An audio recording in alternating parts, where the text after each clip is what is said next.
Friends, trades कितने प्रकार के होते हैं? हमने तो इंट्राडे ट्रेड के बारे में ही सुना था। आज दोस्तों मैं तीन और एडिशनल ट्रेड्स के बारे में आपसे बात करूंगी। BTST trade, positional trade, short term trade और ट्रेड्स का बाप इंट्राडे ट्रेड। जी हाँ दोस्तों, इन चार डिफरेंट ट्रेड्स के बारे में आज हम डिस्कस करेंगे।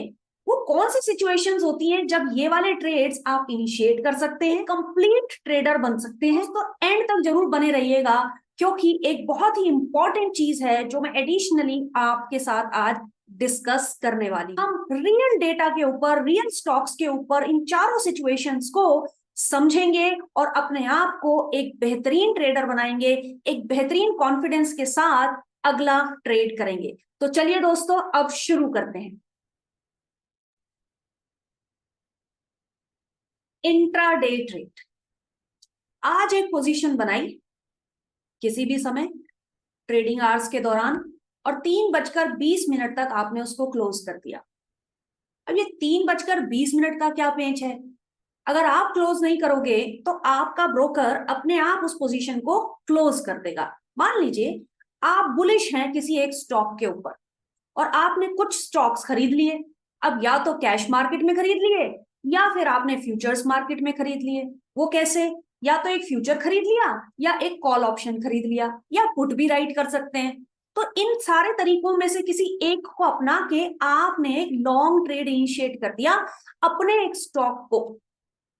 अब 3:20 तक अब आप क्या चाहते हैं? ये स्टॉक ऊपर जाए। ऊपर गया, आपका टारगेट मिल गया, दिन के दिन में आपने पोजीशन क्लोज कर दी। अगर आप भूल गए, आपकी पोजीशन अटकी रह गई, खड़ी रह गई, और क्योंकि आपने इंट्राडे ट्रेड किया था तो आपका ब्रोकर 3:20 तक सारी पुरानी पोजीशंस को क्लोज कर देगा। तो पोजीशन क्या थी? बाय की पोजीशन थी। क्लोज का मतलब सेल कर देगा।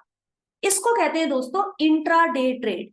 आज का जो भी नतीजा होगा, मुनाफा होगा या आपका नुकसान होगा, आपके लेजर अकाउंट में वो चला जाएगा।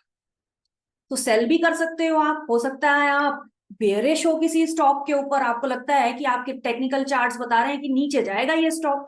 कोई बात नहीं, आपने सुबह बेच दिया, शॉर्ट पोजीशन क्रिएट कर दी। आपने सुबह कोई स्टॉक बेच दिया कैश मार्केट में, फ्यूचर को बेच दिया, पुट खरीद लिया या कॉल बेच दी।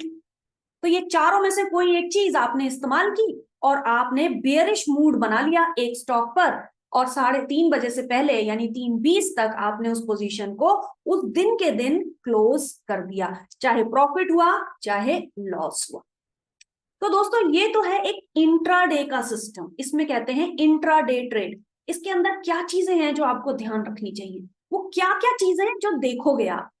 क्या आप किसी कंपनी के फंडामेंटल्स को देखोगे इंट्राडे ट्रेड के लिए, या आप आने वाले लंबे समय के किसी डेटा के ऊपर नजर रखोगे या करंट डेटा के ऊपर नजर रखोगे? कौन कौन सी ऐसी इंपॉर्टेंट चीज है जो आपको जानकारी होनी चाहिए इंट्राडे ट्रेड के लिए? तो आप नोट कर लो।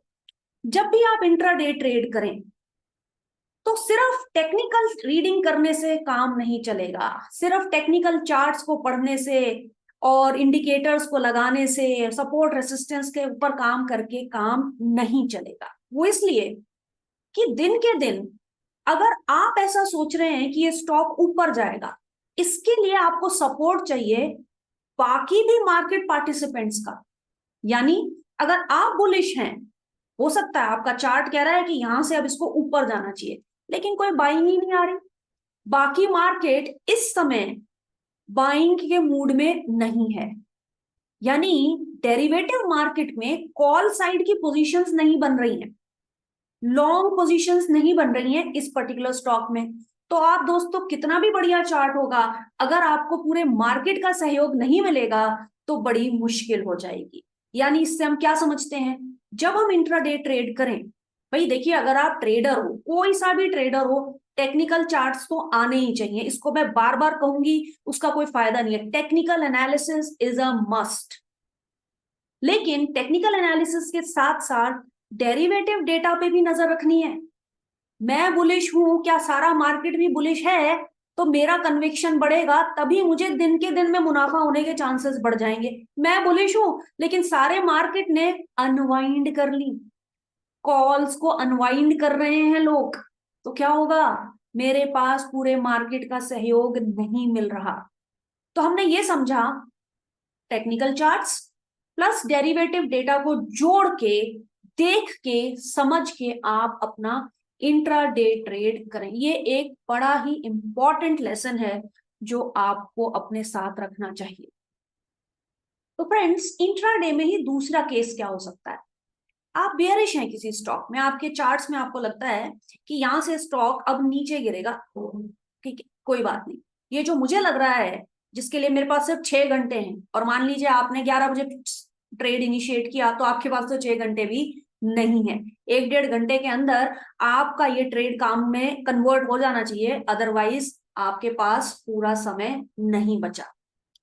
तो दोस्तों, ऐसे समय में जब आप बेयरिश हैं किसी स्टॉक पे, इंट्राडे में चार्ट की मदद से, तो आपको फिर से सहयोग चाहिए लार्जर मार्केट पार्टिसिपेंट का। आप एक नजर रखोगे डेरिवेटिव डेटा में, आपके चार्ट्स ने बड़े कन्विक्शन के साथ कहा कि अब ये स्टॉक गिरेगा, लेकिन सडनली आप डेरिवेटिव डेटा में नोटिस करते हो कि शॉर्ट कवर हो गए, शॉर्ट पोजीशन जो बनी हुई थी, और आप बड़े मजबूती से ये ट्रेड इनिशिएट करना चाहते थे या कर चुके हैं, लेकिन नोटिस क्या कर रहे हो, अचानक से शॉर्ट कवरिंग आ गई।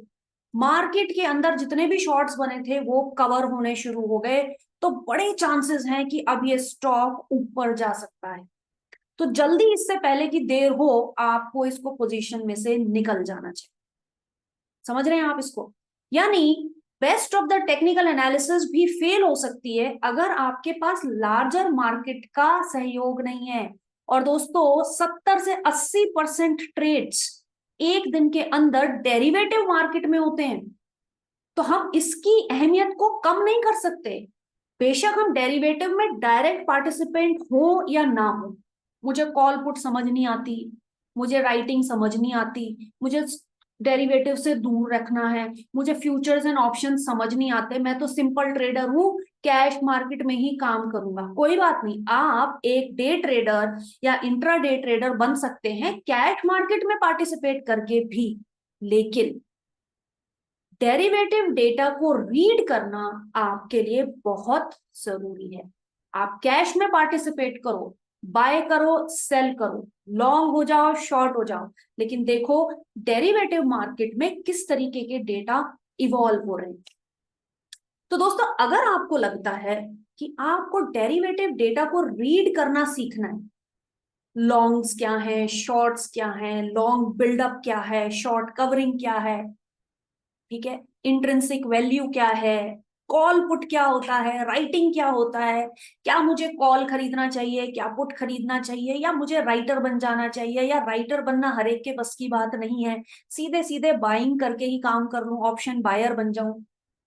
ऐसे बहुत सारे तमाम सवाल हैं।